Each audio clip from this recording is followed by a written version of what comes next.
بسم الله الرحمن الرحيم وصلى يا الله رب وسلم وبارك على رحمتك سيدنا محمد وعلى آله وصحبه أجمعين. Bienvenue à Muslim التي Academy. Inch'Allah وسعت ta'ala, bihamdillah. Aujourd'hui, nous allons يا évoquer le dernier paragraphe de Fiqh al-Tahara, la connaissance de la purification, la pureté rituelle. Donc, ce chapitre-là, on va le terminer par le dernier paragraphe, à savoir At-Tayammum, les ablutions sèches. Souvent, les fuqaha, lorsqu'ils vont entamer ce sujet-là, lorsqu'ils vont aborder ce sujet-là de tayammum, souvent ils vont évoquer un autre sujet annexe avec qui est al-mashu al-jabira, qui veut dire passer la main mouillée sur le pansement. Donc voilà, donc on va voir dans quelles conditions. Le cours, donc je rappelle le plan, le dernier point qui reste, c'est B5, c'est les ablutions sèches à tayammum. Je rappelle que lorsqu'on a parlé de raf'u al-hadath, nous avons dit qu'il y a un hadath, hadath qui est mineur et un autre qui est majeur.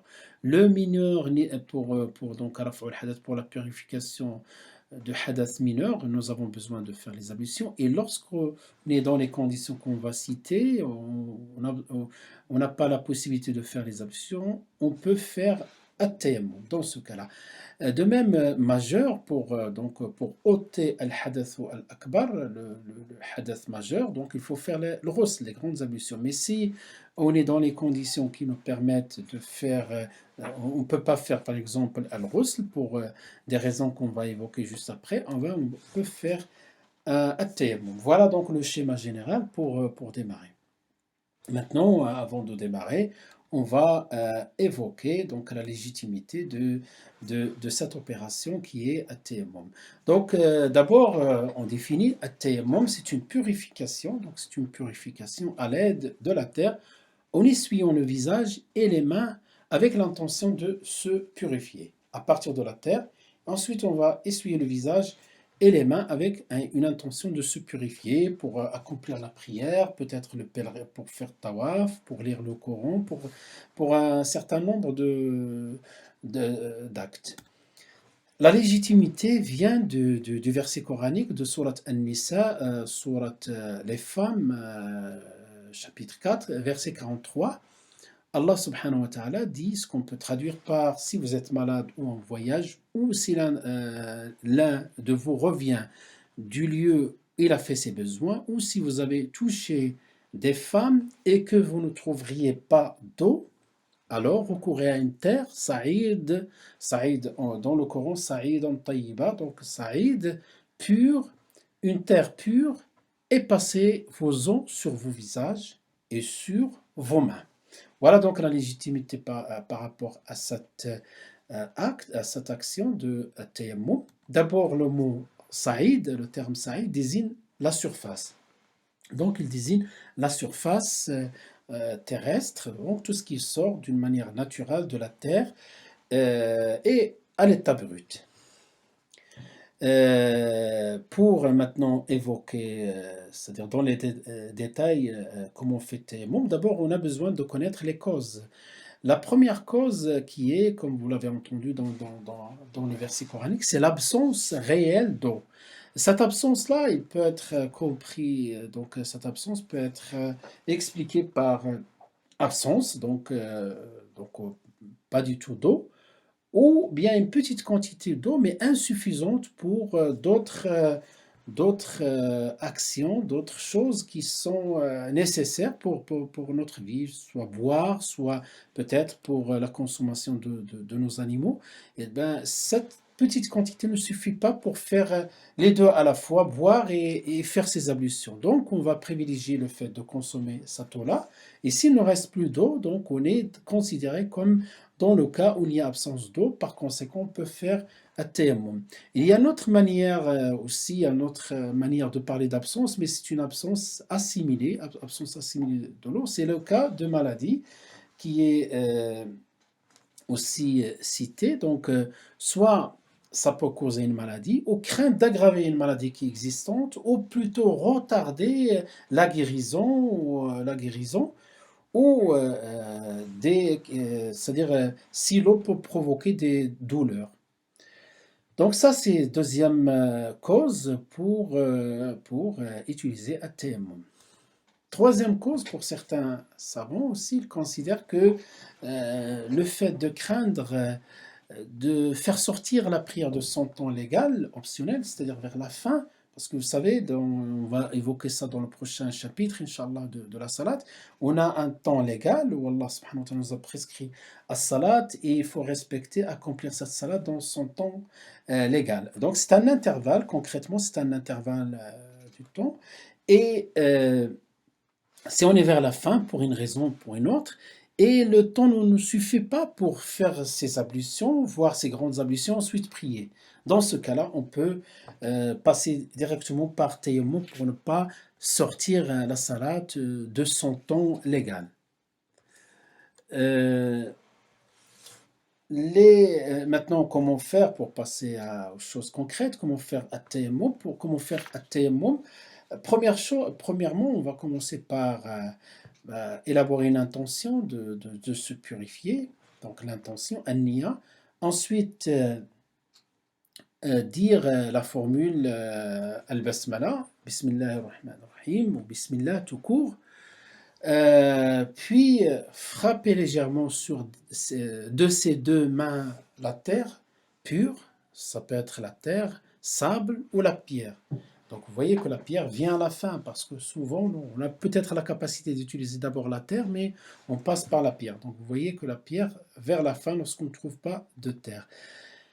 Et essuyer ensuite de ses mains son visage, puis ses mains, la paume et le dos, jusqu'au poignet. Et tout cela en même temps, donc en une seule fois. Donc voilà cette opération de tayammum. Tayammum, c'est une purification, c'est des ablutions. Et donc, tayammum peut être annulé par des actes. D'abord, première chose qui annule tayammum, tout ce qui annule les ablutions et le ghusl. Donc, quelqu'un en état de tayammum, il veut aller prier, donc par exemple, il perd soit un gaz qui sort ou quelque chose comme ça de cette nature-là. Ça annule le tayammum comme le cas des ablutions. Pareil aussi pour tout ce qui nécessite al-ghusl. Parmi les choses qui annulent le tayammum, c'est l'écoulement d'un temps long entre tayammum et la prière. Parce que quand on fait un tayammum, il faut faire cet acte de l'fawr, hein, de faire enchaîner directement. Donc on fait tayammum et on prie. Donc si quelqu'un a niya de faire tayammum, ben, il le fait à la dernière moment avant de prier. Donc sinon, si on laisse un temps long, euh, ce tayammum est nul, il faut le refaire.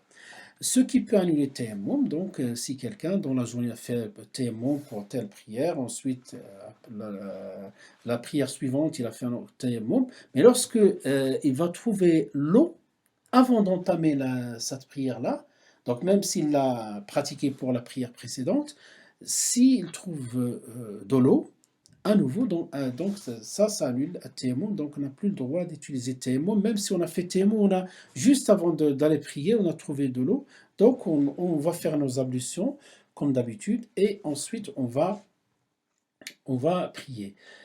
Parmi les choses qui annulent le tayammum, c'est la fin de l'acte d'adoration, ça veut dire, autrement, si j'ai fait mes ablutions, j'ai fait mon tayammum, et j'ai fait, par exemple, ma prière de l'Isha, et ensuite j'ai fait deux rak'at après la prière de l'Isha. Si après cet acte-là, donc un temps passé de quelques minutes, voire de quelques heures, j'ai envie encore de faire d'autres rak'at, dans ce cas-là, je dois refaire at-tayammum à nouveau, parce que ce premier tayammum avec lequel j'ai fait ma prière de l'Isha n'est plus valable. Pourquoi? Parce que il y a un temps considérable qui est passé entre le tayammum et l'acte que je veux faire à nouveau. Maintenant, donc, une fois qu'on a fini ça, on n'oublie pas de rappeler toujours qu'il peut y avoir plus de questions par rapport à la question de tayammum. Donc, soit on va continuer à échanger, soit vous allez, Inch'Allah, revenir au livre de référence, au cours qu'on va laisser, Inch'Allah, pour le téléchargement, pour plus de questions, plus de détails. Peut-être si vous avez d'autres questions qu'on n'a pas évoquées dans ce cours-là. Et n'oubliez pas nos livres de référence, La pureté rituelle de Cheikh Monsef Zinati, la simplification des actes cultuel de Cheikh Faisal Maulawi, le troisième qu'on a aussi cité, le livre de La voix du musulman de Abu Bakr al-Jazairi. Il y a d'autres livres qui sont encore plus détaillés comme Fiqh as-Sunnah, donc Fiqh as-Sunnah de Sayyid Sabiq. Donc déjà, tous ces livres-là, je sais qu'ils sont traduits, que vous pouvez les trouver soit en arabe, soit en langue française. La partie, Inch'Allah, qu'on a dit qui est annexe à Tayammum, c'est Al-Mashu al-Jabira. Al-Mashu al-Jabira, donc lorsqu'on est blessé ou pour une raison ou pour une autre, on a Al-Jabira, on a un pansement. On est devant plusieurs cas. Si le pansement peut être enlevé sans aucune incidence sur le membre ou sur la partie malade, et si la guérison de ce membre ou partie ne serait pas compromise ou retardée avec le contact de l'eau, dans ce cas-là, donc si c'est possible, on peut enlever, ça n'a aucune incidence. Dans ce cas-là, il est obligatoire d'enlever le pansement et de se laver comme le cas de al-wudu, d'une manière générale. Par contre, si la guérison de ce membre ou cette partie donc avec le contact de l'eau, peut retarder la guérison, peut provoquer des conséquences, à ce moment-là, on va voir si le fait de passer les mains mouillées, dans ce cas-là sans les laver, du membre malade, ne provoque aucun incident.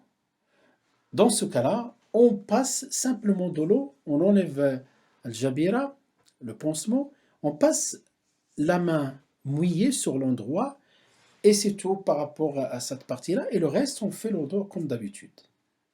Si on est blessé, par exemple, au pied, donc cette opération, on va le faire au pied, mais pas pour les autres membres, le visage, les mains, donc on va faire les ablutions d'une manière normale. Mais que ce membre qui est blessé, qui est touché, sur lequel on a mis un pansement. Par contre, si même le fait de passer les mains mouillées peut provoquer quelque chose qui a des conséquences par rapport à la guérison, dans ce cas-là, à ce moment-là, si on est dans le deuxième cas, on peut faire passer la main mouillée sur le pansement sans enlever le pansement. Et donc, c'est dans ce cas-là. Donc, il faut bien vérifier tout ce qu'on a dit avant de passer automatiquement au al-mashu al-jabira, passer la main mouillée sur le pansement. Ben, si on est dans le cas où tout contact avec de l'eau peut provoquer, peut retarder ou peut aggraver la maladie, dans ce cas-là, ben on laisse le pansement tel qu'il est, c'est normal. Et ensuite, donc, on va faire les ablutions, tout ce qui n'est pas touché par la maladie. Et lorsqu'on arrive au membre où il y a le pansement, ben, on passe la main mouillée sur le pansement. Donc, quelques remarques à la fin. Il n'y a aucune nécessité à ce que la partie malade ait été auparavant purifiée pour appliquer cette permission. Donc, c'est pas comme le cas de, pourquoi on a mis cette remarque-là, c'est pas comme le cas de al-masah. Al-masah, donc le fait de passer la main mouillée sur les chaussettes ou sur les bottines. Donc, ce n'est pas le cas ici, le pansement, parce qu'on peut mettre le pansement alors qu'on n'était pas en état d'ablution. Donc, ce n'est pas une condition comme le cas de al-mashu ala al-khuffayn ou ala al-jawrabayn. Donc, le fait de passer la main sur les bottines ou bien sur les chaussettes. Le passage de la main mouillée sur le pansement doit se faire à chaque ablution, donc petite ou grande, et peut durer tout le temps nécessaire à la guérison. Donc, il n'y a pas de durée déterminée comme le cas. Donc, pourquoi on a mis ces remarques? Parce que on a fixé des limites par rapport à al-mashu al-jabira, par rapport al-mashu, pardon, par al-mashu ala al-khuffayn, mashu ala aussi les bottines, al-khuffayn, aussi les chaussettes, le jawrabayn. Donc, ce n'est pas le cas de al-jabira. Voilà, avec ça, mes chers frères et sœurs, walillahi alhamd, nous avons fini le chapitre de At-Tahara. Nas'alullah Azza wa يا Jal رب que, رحمتك Inch'Allah, ces cours العظمى soient utiles pour vous, التي pour moi-même. Et si vous avez وسعت plus de questions, Inch'Allah, on va échanger à travers les يا mails, à travers, Inch'Allah, des connexions. هذا وصلى الله وسلم وبارك على سيدنا محمد وعلى آله وصحبه أجمعين. والسلام عليكم ورحمة الله تعالى وبركاته. سبحانك اللهم وبحمدك نشهد أن لا إله إلا أنت نستغفرك ونتوب إليك والحمد لله رب العالمين.